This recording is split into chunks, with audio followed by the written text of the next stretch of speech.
Kerala state service pensioners union Mundakkayam unit വാർഷിക സമ്മേളനം നടന്നു. മുണ്ടക്കയം YMCA ഓഡിറ്റോറിയത്തിൽ നടന്ന സമ്മേളനത്തിൽ പ്രസിഡന്റ് KA ദേവസ്യ അധ്യക്ഷത വഹിച്ചു. Kerala state service pensioners union ജില്ലാ പ്രസിഡന്റ് ജോസ് തോമസ് സമ്മേളനം ഉദ്ഘാടനം ചെയ്തു. നമ്മൾ ഇന്ന് ഈ പെൻഷൻ വാങ്ങുന്നത് എന്നുള്ള കാര്യത്തിൽ യാതൊരു സംശയവുമില്ല. ഒറ്റയ്ക്കൊറ്റയ്ക്കായിരുന്നു സംഘടന പ്രവർത്തിച്ചിരുന്നെങ്കിൽ ഓരോ രാഷ്ട്രീയ പാർട്ടികളെയോ അല്ല മതതാല്പര്യങ്ങളോ മാത്രം സംരക്ഷിച്ച് നമ്മുടെ സംഘടന പോയിരുന്നെങ്കിൽ നമുക്ക് ഇന്ന് കിട്ടുന്ന ആനുകൂല്യങ്ങൾ ലഭിക്കില്ലായിരുന്നു എന്നുള്ള കാര്യത്തിൽ യാതൊരു സംശയവുമില്ല. ഇന്ന് നമ്മൾ ഇത്രയും കൂട്ടായിട്ട് ശക്തമായിട്ട് 3.5 ലക്ഷത്തോളം പെൻഷൻകാർ ഒന്നിച്ചു നിൽക്കുന്നത് കൊണ്ടാണ് നമ്മൾ ഇന്ന് കൃത്യമായിട്ട് നമുക്ക് പെൻഷൻ കിട്ടുന്നത് എന്ന് നമുക്കുള്ള തിരിച്ചറിവുണ്ടാകണം.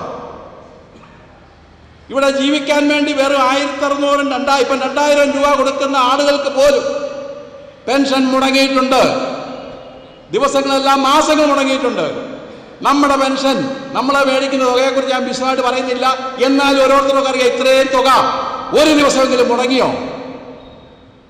എന്തുകൊണ്ടാണ് മുടങ്ങാതിരുന്നത്? നമ്മൾ ഇത്രയും ശക്തമായിട്ട് നിൽക്കുന്ന ഒരു സംഘടന ആയതുകൊണ്ടാണ്. നമ്മൾ പറയും ബഹളം വെക്കുന്നില്ല, പ്രയോജനം നടന്നില്ല, ആരും ഒന്നും മിണ്ടുന്നില്ല. എല്ലാ കാര്യങ്ങൾക്കും വളരെ കൃത്യമായിട്ട് നമ്മുടെ സംസ്ഥാന കമ്മിറ്റി കൂടുകയും ചർച്ച ചെയ്യുകയും കാണേണ്ട മുഖ്യമന്ത്രിയെ കാണും, ധനകാര്യമന്ത്രിയെ കാണും. അത്തരത്തിൽ ചർച്ച ചെയ്ത് നമ്മൾ തീരുമാനിച്ചിട്ടാണ് ഈ കാര്യങ്ങളൊക്കെ നടത്തുന്നത്. Unit joint secretary KG Sivanandan അനുസ്മരണ പ്രഭാഷണം നടത്തി. ജോയിന്റ് സെക്രട്ടറി ജോയി അബ്രഹാം സ്വാഗതം ആശംസിച്ച സമ്മേളനത്തിൽ സെക്രട്ടറി NM ആന്റണി വാർഷിക റിപ്പോർട്ടും ട്രഷറർ ES സെബാസ്റ്റ്യൻ വാർഷിക കണക്കും അവതരിപ്പിച്ചു. സമ്മേളനത്തിൽ 2026-27 വർഷത്തെ തെരഞ്ഞെടുപ്പും നടന്നു.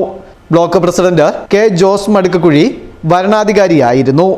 സമ്മേളനത്തിൽ block vice president KP Gracykutty, KP Gracykutty, MG Chandramohanan, PJ Vatsala എന്നിവർ ആശംസകൾ അർപ്പിച്ച് സംസാരിച്ചു. വൈസ് പ്രസിഡന്റ് PN അമ്മിണി യോഗത്തിൽ കൃതജ്ഞതയും രേഖപ്പെടുത്തി. Festoon News, Mundakayam.